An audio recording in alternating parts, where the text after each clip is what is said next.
मेरे बाल बहुत खूबसूरत थे। मुझे रात को बाल खोलकर सोने की आदत थी। एक रात मुझ पर एक जिन आशिक हो गया। मुझे जगह जगह दिखाई देता। पिछले 2 साल से मेरे साथ था। मैं जो भी मेरा रिश्ता आता वो कुछ ना कुछ करके तुड़वा देता।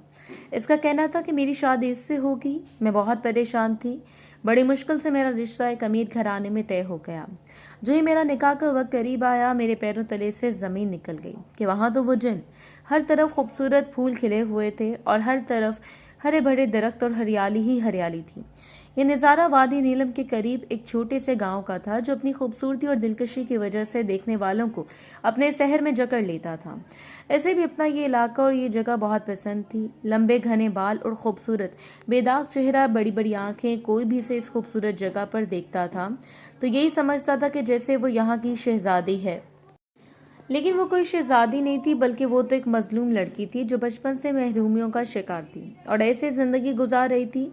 सपनों में जीने वाली वो लड़की अक्सर ये सोचती थी कि क्या कभी इसकी जिंदगी में भी कोई ऐसा इंसान आएगा जो उसकी सारी महरूमियों को ख़त्म कर देगा। जैसे कहानियों में एक खूबसूरत शहजादी के लिए एक शहजादा एक दिन आता है और इसे इन सारे जुल्मों सितम से निजात दिलवा कर अपने साथ ले जाता है। शायद वो भी किसी ऐसी उम्मीद पर जिंदगी गुजार रही थी। ये कहानी है इस खूबसूरत से इलाके में रहने वाली एक कम उम्र खूबसूरत लड़की मेहरुन्निसा की।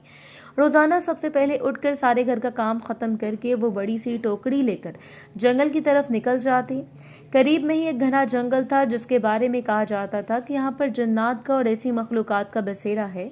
वो कभी भी इस जंगल की तरफ से नहीं गई थी क्योंकि इस अंधेरे से हमेशा से डर लगता था। लेकिन जंगल के पास बहुत सारे फल और सब्जियां मौजूद होती थी और वो रोजाना सुबह बड़ी सी टोकरी लेकर यहाँ पर पहुंच जाती।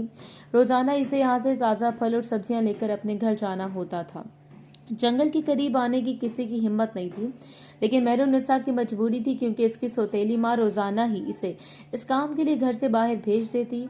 शुरू शुरू में इसे इस जंगल के करीब आने से डर लगता था, लेकिन जंगल के करीब आने से अब वो क्योंकि काफी अरसे से इस जगह आ रही थी, इसलिए इसका डर खत्म हो गया था। इसके लंबे और घने बाल थे जो इसे बहुत पसंद थे।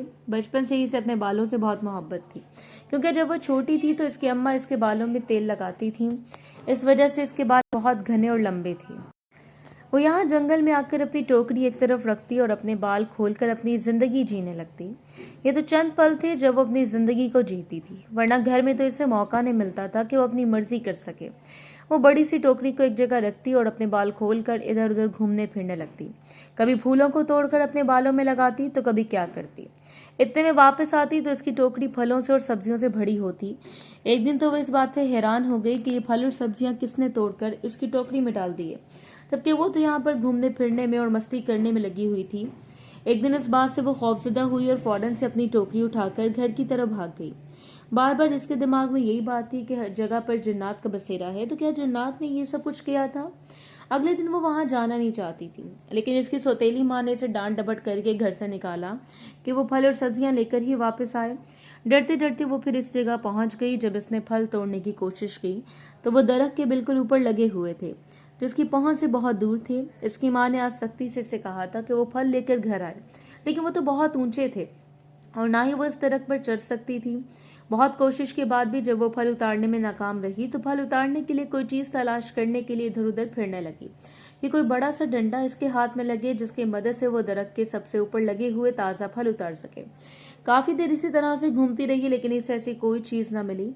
जब वो वापस आई तो उसकी टोकरी फलों से भरी पड़ी थी और सारे फल बिल्कुल ताजा और बेदाग थे। ये सब कुछ देखकर वो हैरान रह गई कि ये कैसे हो सकता है। इसने इधर उधर नजर दौड़ाई कि शायद यहाँ पर इसके अलावा कोई और भी मौजूद हो। इसने बहुत आवाजें भी दी, लेकिन यहाँ पर दूर दूर तक किसी इंसान का नामो निशान तक ना था। टोकरी इसने दोबारा से उठाई और घर की तरफ भागी। ये बात इसने घर में किसी को नहीं बताई थी क्योंकि वो जानती थी इसकी बात पर कोई भी भरोसा नहीं करेगा, क्योंकि घर में कोई ऐसा शख्स था ही नहीं जिसकी बात को सुनता। और वो 6 साल की थी जब इसकी माँ का इंतकाल हो गया। इस वक्त इसके बाप ने दूसरी शादी कर ली और इसकी सौतेली माँ इस घर में आ गई। इसकी सौतेली माँ की पहले एक बेटी थी जो कि शक्ल सूरत के लिहाज से मेहरुन्निसा से बहुत कम थी। सांवला रंग और मोटे मोटे नैन नक्श थे, छोटे छोटे बाल। इस बात का गुस्सा वो मेहरुन्निसा पर निकालती थी क्योंकि वो देखने में इससे कई ज्यादा खूबसूरत थी और जो कोई भी देखने के लिए घर आता तो इसकी तारीफ किए बगैर न रह सकता। और यही बात इन दोनों माँ बेटियों को जलाकर राख कर देती थी। मेहरुनिसा अपनी माँ पर गई थी, खूबसूरती के लिहाज से भी और हर चीज के लिहाज से। इसकी माँ भी इसकी तरह खूबसूरत थी। इसकी सौतेली माँ कुछ इस वजह से भी इसे नफरत करती थी कि इसकी बेटी से वो खूबसूरत है, और कुछ वैसे भी इसका वजूद इसे इस घर में बर्दाश्त नहीं था। बचपन से ही घर की सारी जिम्मेदारी इसके ऊपर डाल दी गई और वह सारा दिन घर के काम करती। यहाँ तक कि बाहर के काम भी इसकी जिम्मेदारी होती। बाहर से कुछ भी लाना होता तो वही लेने के लिए जाया करती, जबकि इसकी माँ और इसकी सौतेली बहन घर में आराम करती।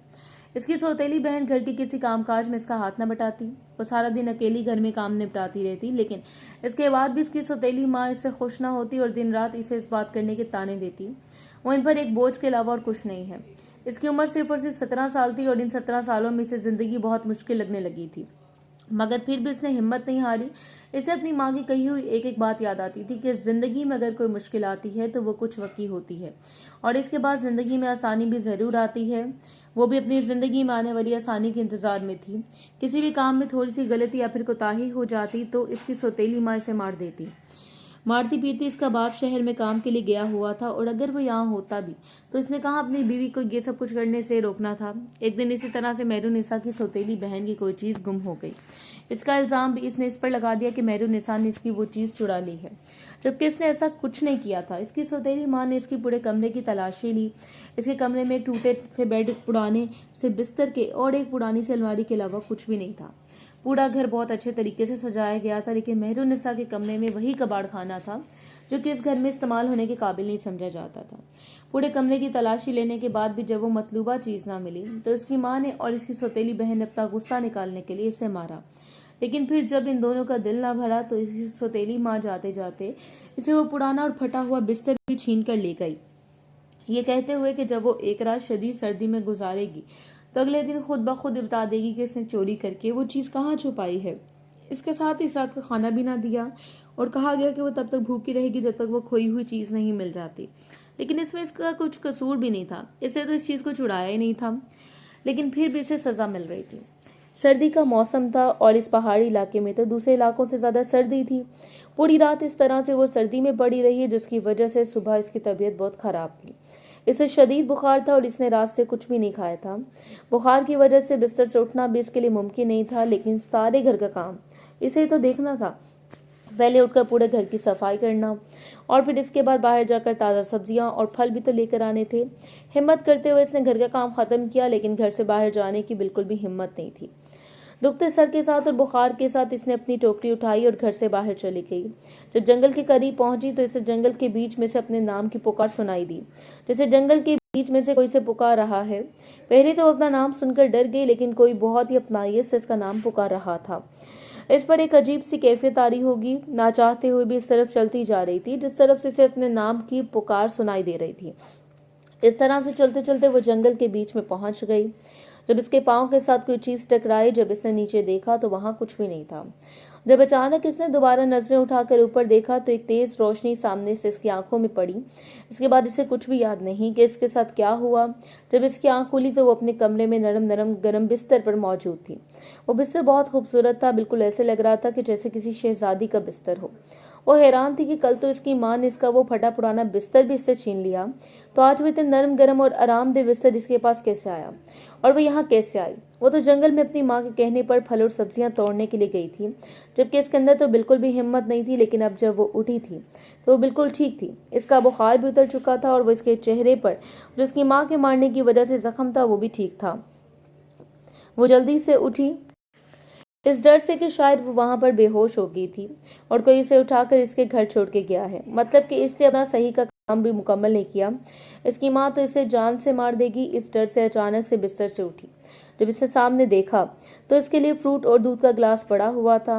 हैरत से इसकी आंखें मजीद खुल गईं कि ये सब कुछ इसके लिए यहाँ कैसे आया। इसने तो आज तक सिर्फ घर में दूध आता हुआ देखा था, लेकिन कभी भी इस दूध को पीना नसीब नहीं हुआ था। और जो फल वो तोड़कर लाई थी वो भी इसकी माँ और इसकी बहन और वो अपने पास रख लेती थी।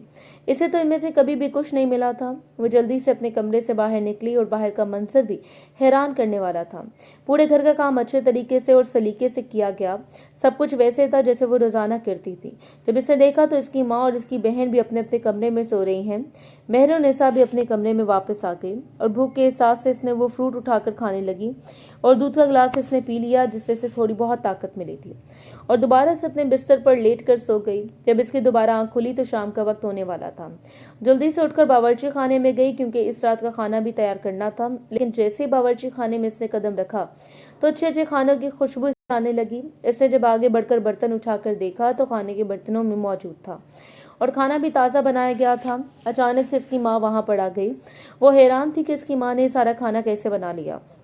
इसने तो कभी भी इसका एहसास नहीं किया था। बीमारी की हालत में भी वही सारा काम करती थी, तो फिर अब इन्हें इस सब का एहसास कैसे हो गया। जब इसकी माँ बावर्ची खाने में आई तो इसने मेहरुन्निसा से पूछा कि आज इसने क्या बनाया है, जो इतनी अच्छी खुशबू आ रही है। इस खुशबू की वजह से वो यहाँ आई है। इसकी माँ ने इससे पूछा कि खाना तैयार हो गया है। इन्हें और इनकी लाडली बेटी को भूख लगी थी। ये बात सुनकर मेहरुन्निसा तो हैरान रहेगी कि अगर खाना इसकी माँ ने या इसकी सौतेली बहन ने नहीं बनाया था तो फिर ये खाना कहाँ से आया, क्योंकि ये खाना तो इसने भी नहीं बनाया था। मगर इस वक्त खामोश रही और इसकी माँ और इसकी बहन ने खामोशी से पेट भरकर खाना खाया और अपने कमरों में चली गईं। मेहरुन्निसा ने भी अपने लिए खाना निकाला और अपने कमरे में आकर खाने लगी। खाना बहुत ही लजीज था, लेकिन वो इस बात पर हैरान और परेशान थी कि खाना कहाँ से आया था।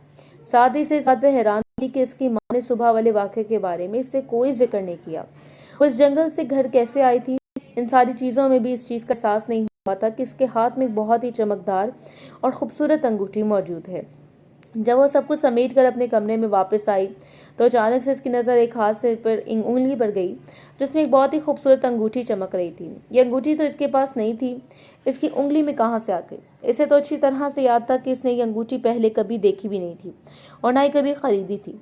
इसके पास तो वही चंद पुरानी चीज़ें थी जो इसकी सौतेली बहन की उतरन थी। इसके अलावा तो कोई भी अच्छी और महंगी चीज़ इसके पास कभी नहीं थी। तो फिर ये अंगूठी इसकी उंगली में कहाँ से आ गई। मगर वो खामोश रही, लेकिन इतना तो वो जान गई थी कि कुछ तो ऐसा था जो ठीक नहीं था। इसे बचपन से अंधेरे से डर लगता था, लेकिन इसकी सौतेली माँ ने कभी भी इसे अपने कमरे में नहीं दिया नहीं जलाने दिया। लेकिन अब रोजाना ही इसके कमरे में एक रोशनी होती। ऐसा लगता था कि जैसे बहुत सारे दिए इसके कमरे में रोशन है, लेकिन बज़ाहिर तो वहाँ कोई भी दिया मौजूद नहीं होता। तो फिर ये रोशनी इसके कमरे में कहाँ से आती थी। घर में इसके काम खुद ब खुद हो जाते थे। कपड़ों के ढेर जो वो धोने के लिए रखती थी और थोड़ी देर के लिए इधर उधर होती तो सारे कपड़े खुद ब खुद धुल जाते। ऐसे ऐसे काम होने लगे थे कि वो देखकर हैरान रह जाती। इसे अपनी आंखों पर भरोसा ना होता। जरूर इसके पीछे कोई दूसरी मखलूक का हाथ था। ये सोचते इसे डर लगता था, लेकिन फिर अगले ही लम्हे इसका ये डर सोचकर खत्म हो जाता कि जो भी मखलूक है इसके साथ थी, आज तक इसने हमेशा इसे फायदा दिया था, इससे कोई नुकसान नहीं पहुंचाया था। लेकिन फिर भी इस तरह से किसी दूसरी मखलूक का इसके साथ होना कोई अच्छी बात तो नहीं थी। इस बात की वजह से वो परेशान रहने लगी कि आखिर इस बात का हल क्या निकालूं। अगर अपनी सौतेली माँ को इसके बारे में कुछ भी बता देती हूँ तो वो इसे फौरन घर से निकाल देती। ना ही कोई सहेली थी जिससे वो अपने दिल की बात कहती। इसकी माँ तो इसके घर जाने भी नहीं देती थी। एक दिन इस तरह से अम्मा ने इसे अपने कमरे में बुलाया और कहने लगी कि कल घर में कुछ मेहमान आ रहे हैं, इसे खाने पीने का अच्छे तरीके से बंदोबस्त करना है और पूरे घर की सफाई इस तरह से करे कि पूरा घर चमकने लगे, किसी चीज़ की कमी नहीं होनी चाहिए। और एक बात जो इन्होंने इसे सख्ती से कही थी वो यही थी कि सारे काम निपटा कर वो अपने कमरे में बंद हो जाए और जब तक कमरे से बाहर ना निकले तब तक वो मेहमान घर से होकर चले ना जाएं। इस दिन की सारी बातें अच्छे से समझनी और इसी वक्त वो अपने कामों में लग गई। पूरे घर को अच्छे तरीके से साफ किया और इसके बाद अम्मा के कहने पर खाना बनाने के लिए बावर्ची खाने में चली गई। आज तो इन्होंने एक से ज़्यादा पकवान बनाए थे। यकीनन घर में कोई खास मेहमान आने वाले थे और इसने ये नहीं पूछा कि घर में कौन आने वाला था, क्योंकि अगर वो ये पूछ लेती तो यकीनन से इसका जवाब ना मिलता, बल्कि इसके जवाब में इसे बहुत सारी बातें सुनने को मिल जाती। इसने खामोशी से यही बेहतर समझा कि जो काम दिया गया है इसे करे और फौरन से अपने कमरे में बंद हो जाए। सारे काम खत्म करके वो अपने कमरे में बंद हो गई, लेकिन बाहर की चहल पहल से अंदाजा हो रहा था कि कुछ मेहमान घर पर आ गए थे। मगर वो इन सारी बातों को नज़रअंदाज करके अपने बिस्तर पर सोने के लिए लेट गई। नींद में थी जब इसे ऐसा लगा कि बाहर कोई इसे मदद के लिए बुला रहा है। जब अचानक से उठकर बैठ गई, खिड़की से देखा तो बाहर एक छोटा सा बच्चा अंधेरे में खड़ा होकर रो रहा था और आसपास किसी को तलाश कर रहा था, जैसे वो यहाँ अकेला खो गया हो। और वो फौरन से अपने बिस्तर से उठी और भागती हुई बाहर गई ताकि इस बच्चे की मदद कर सके, क्योंकि रात के वक्त इस इलाके में जंगली जानवर भी मौजूद होते थे। इससे पहले कि वो किसी जंगली जानवर का शिकार होता, वो इसे बचाने के लिए अपने बिस्तर से निकली और इस तरह से भागती हुई बाहर चली गई, ये सोचे बगैर कि इसकी अम्मा ने इसे कमरे से बाहर निकलने से मना किया था। वो जल्दी से घर के बाहर गई तो वहां पर कोई भी मौजूद नहीं था। तो क्या इसका मतलब ये था कि वो इसका वहम था। इस वक्त जब इसे होश आया तो इसने देखा कि वो अपने कमरे के बाहर है। अचानक से इसे अपनी माँ की बात याद आई। जब घर के अंदर आई तो कुछ मेहमान घर में मौजूद थे। जो इसे बड़ी हैरत से देख रहे थे। इसके सर पर दुपट्टा नहीं था और बाल खुलकर कमर से नीचे तक आए हुए थे और फौरन से अपने कमरे में भाग गई। इस बात को भी 1 घंटा ही गुजरा था जब इसकी अम्मा गुस्से में कमरे में आए। इनके हाथ में एक बड़ी सी कैंची थी और वो गुस्से से इसे घूर रही थी। इन्होंने इसे कहा कि इन्होंने इसे बाहर आने से मना किया था, लेकिन फिर भी वो बाज नहीं आई और किसी न किसी बहाने से इन लोगों के सामने आ गई। वो लोग इनकी बेटी को देखने के लिए आए थे और इनकी बेटी का रिश्ता पक्का हो चुका था। अगर वो बाहर न निकलती महरू की खूबसूरती को देखकर वो लोग इस कदर मुतासिर हो गए कि इसकी बेटी को इनकार करके इन्होंने महरू को पसंद कर लिया। और ऊपर से इसके लंबे बाल जिन्हें वो लहराती हुई बाहर आ गई और अब वो इन बालों को काट देंगे और साथ ही इसके खूबसूरत चेहरे को भी बिगाड़ देंगी, जिसकी वजह से इनकी बेटी की खुशियां इसे मिलने से पहले छिन गईं। मेहरुन्निसा का कोई इरादा नहीं था, लेकिन फिर भी इसकी माँ ने इसके ऊपर ये इल्ज़ाम लगा दिया। इन्होंने इसे मारा और इसकी मन्नत करती रही कि वो इसके बाल ना काटे, क्योंकि इससे अपने बाल बहुत पसंद थे। ये इसकी माँ की वजह से था और इसे अपनी माँ से बहुत मोहब्बत थी। एक तरह ये इनकी निशानी थी जो इसके पास थी, लेकिन इसकी सौतेली माँ ने इसकी एक ना सुनी और कैंची से इसके लंबे बाल काट दिए। कमरे का दरवाजा जोर से बंद किया और यही था कि अगले 5 दिनों तक वो इसी कमरे में भूखी प्यासी कैद रहेगी। इसकी सजा थी, चेहरे पर भी जगह जगह मार के निशान थे। रोते रोते वो वहीं पर सो गई। अचानक सुबह शोर की आवाज से जब इसकी आंख खुली तो वो उठकर बैठ गई। जब इसने बाहर जाकर देखा तो इसकी सौतेली बहन के सारे बाल कटे हुए थे और इसके चेहरे पर जगह जगह जलने के निशान थे। इसकी रंगत पहले से ज्यादा स्याह हो गई थी और वो अपने आप को देखकर एकदम खौफजदा हो गई कि ये इसके साथ किसने किया था। मेहरुन्निसा की सौतेली माँ ने गुस्से से इसकी तरफ देखा। इन्हें लगता था कि ये सब कुछ इनकी बेटी के साथ इसने किया है, क्योंकि जो कुछ इन्होंने इसके साथ किया था वही सब तो इनकी बेटी के साथ हुआ था। लेकिन महरू ऐसे कैसे कर सकती थी। जाते वक्त तो इन्होंने इसके कमरे का दरवाजा बाहर से बंद किया था। वो हैरान थी कि ये सब कुछ क्या हो गया, लेकिन जब इनकी नजर मेहरुन्निसा के ऊपर पड़ी तो वो और भी हैरान हो गई, क्योंकि इसके चेहरे पर जो कल रात इन्होंने जख्म दिए थे वो बिल्कुल ठीक थे और इसके बाल बिल्कुल पहले की तरह लंबे थे, जबकि इन्होंने तो खुद अपने हाथों से इसके बाल काट दिए थे। ये सब कुछ देखकर वो हैरान रह गई। इस वक्त इन्होंने इसे ये कहना शुरू कर दिया कि वो एक जादूगरनी है, इसने इस घर पर जादू किया है और इनकी बेटी के साथ ये सब कुछ किया है। इसकी सौतेली बहन को इस पर शदीद गुस्सा था। इसे भी इस हालत की जिम्मेदार वही लगती थी, इसलिए इसे बदला लेने के लिए इसने इसके कमरे की सारी चीजों को आग लगा दी। यहाँ तक इसके कपड़े तक जला के राख हो गए और इसके पास वही कपड़े थे जो इसकी माँ के थे। इसने इन्हें संभाल के रखा था और वही कपड़े वो पहनती थी, लेकिन अब वो भी जलकर राख हो गए थे और अब तो इसके पास कुछ भी नहीं बचा था। इसने इन लोगों को बहुत मिन्नत समाजत की और हाथ जोड़े, मगर कोई भी इसकी बात सुनने के लिए तैयार नहीं था। वो रोती तड़पती रही, लेकिन इसकी आंखों के सामने सब कुछ जलाकर राख कर दिया गया। वहीं पर अपने कमरे में बैठकर वो रोने में मसरूफ थी, घुटनों में सर दिए बैठी थी, जब अचानक से ऐसे लगा कि किसी ने इसके सर पर हाथ रखा है और कोई इसे चुप करवाने की कोशिश कर रहा है। हल्का हल्का वो हाथ सर पर चल रहा था और वो वहीं पर खामोश हो गई। जब इसने नजरें उठाकर देखा तो इसका कमरा पहले से ज्यादा खूबसूरत तरीके से सज गया था। हर चीज नई और खूबसूरत थी। अलमारी खोलकर देखी तो नए नए कपड़े अलमारी में मौजूद थे, लेकिन ये सब कुछ अचानक से कहां से आ गया। अभी थोड़ी देर पहले तो यहाँ पर कुछ जला पड़ा था। अचानक से कमरे में हर तरफ खुशबू फैल गई। ये खुशबू अक्सर इसे अपने कमरे से महसूस होती थी। ऐसा लगता था कि जैसे वो खुशबू किसी के यहाँ होने का पता देती है। जब भी वो खुशबू इसे अपने कमरे में महसूस होती थी तो इसके साथ ये भी एहसास होता था कि कमरे में इसके अलावा कोई और भी मौजूद है, लेकिन आज तक कोई भी सामने नहीं आया था। वो रात भी इसी तरीके से गुजरी और जब अगले दिन एक नया तमाशा खड़ा हो गया। इसकी सौतेली माँ और बहन के कमरे में आग लग गई थी और इनकी सारी नई चीजें जलकर राख हो गई थी। यह आग किस तरह से लगी कोई नहीं जानता था, मगर इसकी सौतेली माँ ने इसे कसूरवार ठहराया और ये कहा कि वो मनहूस है, जादू टोने करती है, इस वजह से इनके घर में मुसीबत आ रही हैं और अब वो इसे इस घर में बर्दाश्त नहीं करेंगी। इन्होंने इसे इसके घर कमरे तक महदूद कर दिया। इसके बाद ये कहा कि वो इस वक्त कमरे से बाहर नहीं निकल सकती जब तक कि वो इसका कोई पक्का इंतजाम न कर ले।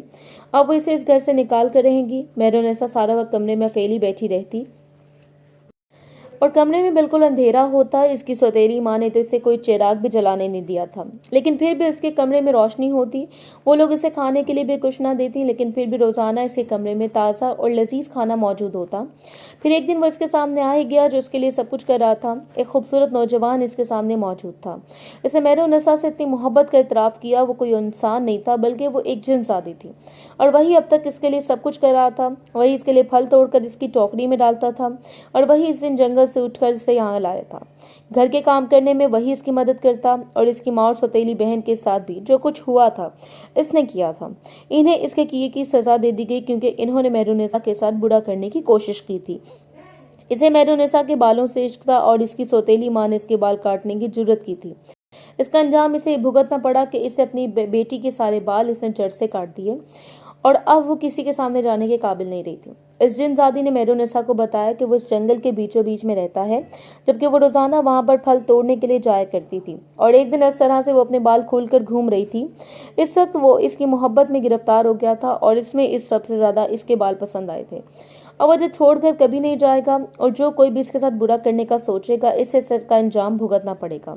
इस जिनजादे ने कहा कि वो बहुत जल्द इसे अपने सब लोगों से दूर अपने साथ ले जाएगा, जहां पर कोई भी इससे तकलीफ नहीं पहुंचाएगा।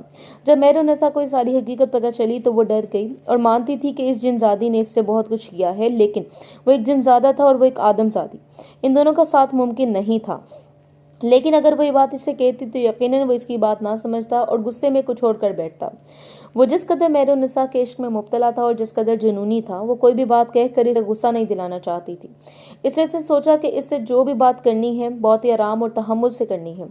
कोई भी इसकी बात राजी करना होगा कि इन दोनों का ताल्लुक अलग अलग दुनिया से है और वो दोनों कभी भी एक नहीं हो सकते। इस मोहब्बत का अंजाम कुछ नहीं होगा। वो अंगूठी भी इसने मेहरुनिसा की उंगली में पहनाई थी और इस अंगूठी की मदद से वो यहाँ तक आ सकता था, वरना बहुत साल पहले यहाँ के एक बड़े आमिल से इसे जंगल तक महदूद कर दिया था। पहले सारे इलाके पर इसकी हुकूमत थी, लेकिन फिर इस आमिल ने आकर इस सारे इलाके को अपने कब्जे में कर लिया। इस जिनजादी को इसके सारे कबीले को एक जंगल तक महदूद कर दिया। वो सभी जिन्नात इस जंगल की हदूद से बाहर नहीं निकल सकते थे। अगर वो ऐसा करने की जरूरत करते तो वो जलकर राख हो जाते। इसलिए मेहरुनिसा तक पहुंचने के लिए इसने ये अंगूठी इसकी उंगली में पहनाई थी। इस अंगूठी की मदद से वो यहाँ तक आ सकता था और इसके साथ इसने ये कहा था कि अगर वो इस अंगूठी को उतार देगी तो वापस इस जंगल में कैद हो जाएगा और कभी भी इस तक पहुंच नहीं पाएगा। इसलिए वो इस अंगूठी को अपनी उंगली से कभी नहीं उतारेगा। जब भी इसे इसकी जरूरत होती तो एक मर्तबा आहिस्ता से इसका नाम पुकारे तो वो फौरन इसके पास आ जाएगी। इसका नाम जरगाम था और वो अपने कबीले के जन्नात का शहजादा था। देखने में वो बहुत ही खूबसूरत था और जब भी इसे देखती थी तो ये सोचती थी कि अगर वो एक इंसान होता तो क्या ही बात होती। लेकिन वो एक जिनजादा था, ये बात एक लम्हे के लिए भी मेहरुनिसा के दिमाग से नहीं निकलती थी और वो चाहे इससे जितनी भी मोहब्बत करता था लेकिन फिर भी वो इसके साथ जिंदगी नहीं गुजार सकती थी। इन दोनों का मिलना मुमकिन नहीं था। लेकिन इस वक्त इसने भी इस जिनजाद से बात ना की और वो रोजाना इसके पास आता और इससे ढेर सारी बातें करता ताकि इसे इस अंधेरे कमरे में तन्हाई का एहसास ना हो। जबकि जगह जगह इसने बहुत से दिए जला दिए थे और मेहरुनिसा का कमरा इस तरह रोशन कर दिया था कि यहाँ पर रात के वक्त भी सुबह का घुमाव होता था। इसलिए हर वक्त ताज़ा खाना मौजूद होता। जब भी किसी चीज़ का मेरा दिल करता वो इससे कहने से पहले इसके सामने मौजूद होती थी। इस कमरे में कैद हुए 10 दिन गुजर गए। जब 2 दिन बाद इसकी माँ ने कमरा खोला तो ये सोचते हुए कि 2 दिनों में वो मर चुकी होगी भूख प्यास से। लेकिन जब इन्होंने इसे बिल्कुल ठीक और जिंदा सलामत देखा तो वह हैरान रह गई कि ऐसा कैसे मुमकिन है। इन्होंने तो इसे इस कमरे में इसलिए बंद किया था कि वो यहीं पर भूख प्यास से मर जाएगी और किसी को कुछ खबर नहीं होगी। लेकिन इसे जिंदा देखकर तो इन्हें एक बहुत बड़ा झटका लगा। इसलिए इन्होंने सोचा कि अब इस तरह से भी काम नहीं बना तो इन्हें कुछ और करना पड़ेगा। इन्होंने दोबारा से कमरे को बंद कर दिया और चली गईं। जिनजादा जरगाम रोजाना ही मेहरुनिसा के पास आता और अब तो इससे बात करने की आदत हो गई थी। एक दिन मेहरुनिसा की सौतेली माँ इसके कमरे में आई और इसने मेहरुनिसा से कहा कि इसी हफ्ते इसका निकाह है, इसकी शादी हो रही है। इसका निकाह किससे था और किससे नहीं वो ये भी नहीं जानती थी। वो परेशान थी कि जब इस जिनजाद जरगाम को इस बात का पता चलेगा तो वो क्या करेगा। लेकिन इसने सोच लिया था कि अब वो इससे अपने और इसकी दुनिया का फर्क समझाएगी। इसे कहेगी कि वो इसकी खातिर वापस लौट जाए। इसे यकीन था कि वो इसकी जरूर बात मानेगा। अगले दिन जब वो मेहरू से मिलने के लिए आया तो मेहरू ने इसे सारी हकीकत बता दी कि इस शादी तय हो गई है और वो इस शादी पर राजी है। इसने बताया कि हम दोनों अलग अलग दुनिया से ताल्लुक रखते हैं, हम लोग एक नहीं हो सकते। इसलिए बेहतर यही है कि वो इसे भूल जाए और अपनी दुनिया में वापस चला जाए और अगर वो वाकई में इसे मोहब्बत करता है तो इसकी जिंदगी से दूर चला जाए। इसकी बातें सुनकर वो खामोश हो गया। इसने वादा किया कि जिसके साथ इस सौतेली माँ ने इसका रिश्ता तय किया है, अगर तो वो शख्स वाकई में इसके काबिल हुआ तो वो खामोशी से इसकी जिंदगी से निकल जाएगा और फिर कभी इसकी जिंदगी में मुदाखलत नहीं करेगा। इतना कहकर वो वहां से चला गया और इसके बाद वो दोबारा कमरे में नहीं आया। मेहरुन्निसा को उसके चले जाने का अफसोस था। इतने सालों में एक वही तो दोस्त और हमदर्द था, लेकिन वो अपनी माँ के फैसले से इनकार भी नहीं कर सकती थी। शादी का दिन था, घर में हर तरफ गहमा गहमी थी, सभी लोग बारात का बेसब्री से इंतजार कर रहे थे। वो भी इस शख्स को देखना चाहती थी जिसका इंतखाब इसकी माँ ने इसके लिए किया था। इतना तो वो जानती थी कि इन्होंने जिंदगी में कभी भी इसके लिए अच्छा नहीं सोचा, लेकिन इनकी बात मानने के अलावा इसके पास और कोई रास्ता नहीं था। जब बारात दरवाजे पर पहुंची तो सभी लड़कियों और औरतों ने बातें करनी शुरू कर दी। एक लड़की ने इस गांव की थी, भागती मेहरुन्निसा के पास कमरे में आई और कहने लगी कि इसे मालूम है कि इसकी शादी किसके साथ हो रही है। जब इसने हैरत से इस लड़की को देखा, इस लड़की ने कहा कि साथ वाले गांव का जो रईस आदमी है, वही जिसकी उम्र 60 साल है, बारात लेकर वही आया है और दूल्हे के रूप में वही मौजूद है। ये सुनकर तो मेहरुन्निसा परेशान हो गई। वो जानती थी कि इसकी सौतेली माँ कभी भी इसके लिए कुछ अच्छा नहीं कर सकती, लेकिन वो इसके साथ इतना बुरा करेगी, इसने सोचा भी नहीं था। इस घर से निकालने के लिए इन्होंने एक बूढ़े आदमी के साथ इसकी शादी करने का फैसला कर लिया, लेकिन वो चुप रही, इसने कुछ न कहा। मगर इससे पहले कि निकाह होता और इसकी शादी 60 साल के बूढ़े आदमी से हो जाती, अचानक से बाहर शोर मच गया, चीखों पुकार की आवाजें आने लगी। जब इसने बाहर जाकर देखा तो औरतें बैन कर रही थी, रो रही थी। पता चला कि दूल्हा मर चुका है। इसकी मौत अचानक कैसे हुई, किसी को कुछ समझ नहीं आई। वो लोग बारात वापस ले गए, मगर जो लोग घर में मौजूद थे, इन्होंने इसकी माँ के साथ इस मनहूस कहने से शुरू कर दिया।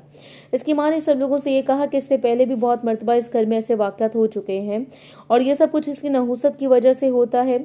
आज एक इंसान अपनी जान से चला गया और वो भी इसकी वजह से, इसलिए क्योंकि इसके साथ इसका रिश्ता तय हुआ था और इसकी जान चलेगी। इससे बड़ी नहूसत और क्या होगी। सभी औरतों ने अजीबोगरीब नजरों से इसे देखना शुरू कर दिया और वो भागकर अपने कमरे में आ गई। वो जानती थी कि इसकी सौतेली माँ जो कुछ कह रही है और जो कुछ इसने इसके साथ किया है, जानबूझकर किया है। और मैं ये भी जानती थी कि वो 60 साल आदमी जो दूल्हा बनकर यहाँ आया था, इसकी मौत पीछे क्या वजह थी। इस जिनजात ने इसकी जान ली थी। इसने कहा था कि अगर इसे लगा कि वो इंसान इसके काबिल है तो वो बीच में नहीं आएगा, लेकिन अगर इसे ये लगा कि इसकी सौतेली माँ ने इसके लिए गलत फैसला किया है तो कभी भी इसके साथ कोई ज्यादती नहीं होने देगा। ये सब कुछ इसने किया था। उसे लगता था कि इसकी वजह से एक इंसान अपनी जान से चला गया। वो नहीं चाहती थी कि मजीद इसकी वजह से किसी की जान जाए।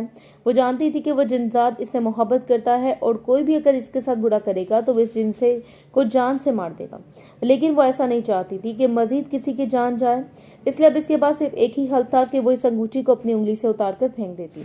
इस अंगूठी की वजह से वो इस तक पहुंच सकता था और अगर वो अंगूठी को उतार देती तो इस जंगल में कैद होकर रह जाता और इसके बाद वो कभी भी इस तक नहीं आ सकता था और ना ही इसकी जान ले सकता था। इसे रोकने का यही तरीका था कि वो जानती थी कि इस अंगूठी को उतार देने के बाद वो कभी इसके पास नहीं आ सकता, ना ही इसकी मदद कर सकता है, लेकिन वो अपने लिए दूसरों की जान को मुश्किल में नहीं डाल सकती थी। इसलिए इसने इस अंगूठी को अपनी उंगली में से उतार कर खिड़की से दूर फेंक दिया और इसे अपनी जिंदगी के 18 सालों में कोई एक मिला था जो कि इसकी फिक्र करता था और आज अपने हाथों से इसे भी खो दिया। थोड़ी देर बाद शाम के साइड ढलने लगे तो मेहरुन्निसा की सौतेली माँ कमरे में आई और इसे बाहर से पकड़कर घसीटते हुए इसे बाहर ले आई। इससे कहा कि वो इसकी नहुसत को मजीद इस घर में बर्दाश्त नहीं कर सकती। पहले इसकी बेटी के साथ इतना कुछ हो गया, इन लोगों के कीमती सामान जलकर राख हो गया इसकी वजह से, और आज एक इंसान की जान चली गई, वो भी इसकी वजह से। अब कल को हो सकता है कि इसकी नहुसत इन्हें भी निकल जाए। इससे से इस घर में कोई जगह नहीं है, वो अभी के अभी इस घर से निकल जाए और कभी पलट कर इस घर में वापस ना आए। इतनी अंधेरी रात में वो कहाँ जाती, लेकिन इसकी माँ ने बिना किसी चीज का सोचे इसे घर से निकाल दिया, ये सोचे बगैर कि आसपास जंगली जानवर मौजूद होंगे। अंधेरी रात में वो अकेली लड़की कहाँ जाएगी। इस वक्त इसे वो जिनजात जरगाम की शिद्दत से याद आई और वो रोने लगी। अगर वो इस अंगूठी को उतार कर ना फेंकती तो इस वक्त वो जिनजादा इसके पास मौजूद होता, इसकी मदद करता। अंधेरे से इसे खौफ महसूस होता। इसे कुछ समझ नहीं आ रहा था कि इस अंधेरे में कहाँ जाए। वो भागती जा रही थी और इस जंगल के करीब पहुंच गई जब इसने जिनजात को आवाज देनी शुरू कर दी थी, मगर कोई जवाब ना आया। वो जानती थी कि वो वापस नहीं आ सकता। इसने इसकी दी हुई अंगूठी उतार दी और अब वो इस जंगल में कैद होकर रह गया है। वो कभी इसकी मदद के लिए नहीं आ सकता। ये इसने क्या कर दिया, यही सोचती वो वहीं जमीन पर बैठकर बहुत फूट फूट कर रोने लगी। जब अचानक से पीछे से किसी ने आकर इसके कंधे पर हाथ रखा, इससे यही लगा कि शायद इसका जिनजादा जरगाम वापस आ गया है। वो खुशी से फौरन अपनी जगह से उठी और जब इसने पीछे पलट कर देखा तो मायूस हुई, क्योंकि वहां पर तो कोई और मौजूद था। एक खूबसूरत नौजवान इसके सामने खड़ा हैरत से इसे देख रहा था। एक अजनबी इंसान को अपने सामने देखकर वो 2 कदम पीछे हो गई। जब इसने मेहरू से इसके रोने और यहाँ से इस वक्त मौजूद होने की वजह पूछी, इस अजनबी ने इसे यकीन दिलाया कि वो इसकी मदद करेगा। वो बुरा इंसान नहीं है। जब यकीन हो गया तो मेहरुन्निसा ने इसे सारी कहानी बता दी कि किस तरह से इसकी सौतेली माँ ने इसे घर से निकाल दिया है और वो अब इसके पास रहने की कोई और जगह नहीं थी, इसलिए वो यहाँ बैठ कर रो रही थी। इस लड़के ने अफसोस से सर नफी में हिलाया और अपना हाथ इसके आगे बढ़ा दिया। इसने बताया कि वो इस रियासत के मालिक का बेटा है, इसका नाम आसिर है। इसे डरने की जरूरत नहीं है, वो इसे अपने साथ अपने घर ले जाएगा और वो इसके साथ महफूज रहेगी। और वो भी खामोशी से इसके साथ इसके घर आ गई। इसे यहाँ रहते हुए 2 दिन गुजर गए थे, जबकि पूरे इलाके में इस बात का ऐलान कर दिया गया कि रियासत के मालिक जाबिर शाह अपने इकलौते बेटे आसिर शाह की शादी मेहरुन्निसा से करवाने लगे हैं।